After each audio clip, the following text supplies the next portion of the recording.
आता हिची हत्या का आत्महत्या हा प्रश्न आपल्या डोक्यात पडला। मधुदीप नावाच्या हॉटेलमध्ये ही रात्री गेली, भाऊबीजेची रात्र होती। त्यानंतर महत्त्वाची गोष्ट, हिनं लॉजचा दरवाजा स्वतः उघडलाय, त्यानंतर ही झोपली, त्याच्यानंतर हिचा मृत्यू झाला आणि मृत्यू झाल्याच्या नंतर काही वेळात हिच्या स्टेटसला लाईक केलंय, त्याचा अर्थ हिचा मोबाईल पाहिला कोणी, हा पहिला प्रश्न।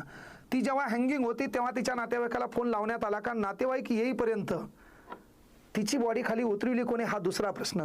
त्यानंतर सुषमाताई, खऱ्या अर्थानं तुम्ही कोणत्या पक्षात आहे, कोणत्या पक्षाचं काम करता आम्हाला घेणं देणं नाही, पण सध्या खऱ्या अर्थानं महिला आयोगाची जी बाजू महिला आयोगानं मांडायला पाहिजे होती त्यापेक्षा सक्षमरित्या तुम्ही मांडली, त्याबद्दल तुमच्या कार्याला सलाम।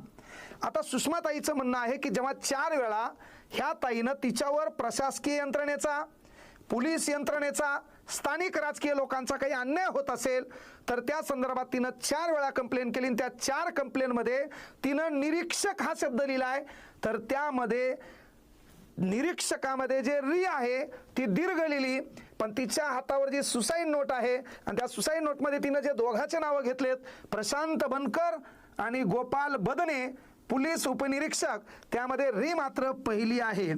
मग यावरून प्रश्न हा पडतो की ही री का आहे, ही री का आहे, हे ही री कशी आहे दुसरी आणि ही कशी आहे पहिली, ही दीर्घ री आणि ही पहिली री। प्रश्न आहे तिची हत्या झाली, तिनं आत्महत्या केली का तिची कोणी हत्या केली, हा फार मोठा प्रश्न आहे।